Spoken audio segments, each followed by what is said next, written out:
Hi friends, welcome to கிஷோலாக். நீங்கள் big பாஸோட promo பார்த்துருப்பீங்க. என்னன்னா எங்கேயும் எப்பவும் போல் பார்வதி சண்டை தான். பார்வதி வந்து பார்த்தீங்கன்னா ஒரு டாஸ்க் கொடுத்துருக்காங்க. என்னென்னா ஜூஸ் வந்து மேக் பண்ணணும். எப்போ போன வீக்கில் டாஸ்க் வச்சாங்களே, யார் அதிகமாக பிக் பாஸ் பிபி ஹவுஸா இல்லை சூப்பர் டெலக்ஸ் ஹவுஸாக வச்சாங்களோ அதேமாதிரி டாஸ்க் வச்சுருக்காங்க. இதில் வந்து ஜட்ஜஸ் வந்து யார் பார்த்தீங்கன்னா பார்வதியும் திவாகரும் போட்டிருக்காங்க. செம்ம இன்ட்ரெஸ்டிங்காக இருக்குது. இதில் வந்து பார்த்தீங்கன்னா பிரச்சனையே எங்கே ஆரம்பிச்சிச்சுன்னா, இப்போ இவங்க ஆதிரியை வந்து பார்த்திங்கன்னா அவங்க ஜூஸ் ஒன்று மேக் பண்ணி வந்து காமிக்கிறாங்க. அதில் வந்து டிஸ்குவாலிஃபை பண்ணுறாங்க பார்வதி. அவங்க என்ன சொல்கிறாங்கன்னா, நீங்கள் வந்து ஏன் ஆரஞ்சு ஜூஸ் மட்டும் நீங்கள் பண்ணல, இந்த இதுக்கு மட்டும் பண்ணுறீங்க, எல்லாத்துக்கும் ஏன் இந்த குவாலிட்டி பண்ணல அப்படின்னு சொல்லி பண்ணிகிட்ருக்காங்க. இதில் வந்து பார்த்திங்கன்னா எல்லாருமே செம்ம டென்ஷன் ஆகிடுறாங்க.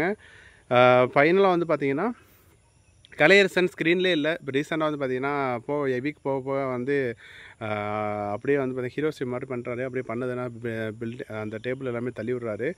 ஸோ இது வந்து பார்த்திங்கன்னா இவர் வந்து ஃபன்னாக பண்ணுறாரா, ரியலாகவே உங்கள் மேலே மிஸ்டேக் வந்து பண்ணுறாரான்னு தெரியல. ஏன்னா ஒரு யூஸ்ஃபுல்லான விஷயங்கள் பண்ணுறாங்க. இந்த டாஸ்க்கை பேஸ் பண்ணி வந்து பார்த்திங்கன்னா ஃப்ரீ நாமினேஷன் வந்து கண்டிப்பாக கிடைக்கும். அதுக்கு வந்து பார்த்திங்கன்னா 2 டீம் கடுமையாக பண்ணுவாங்க.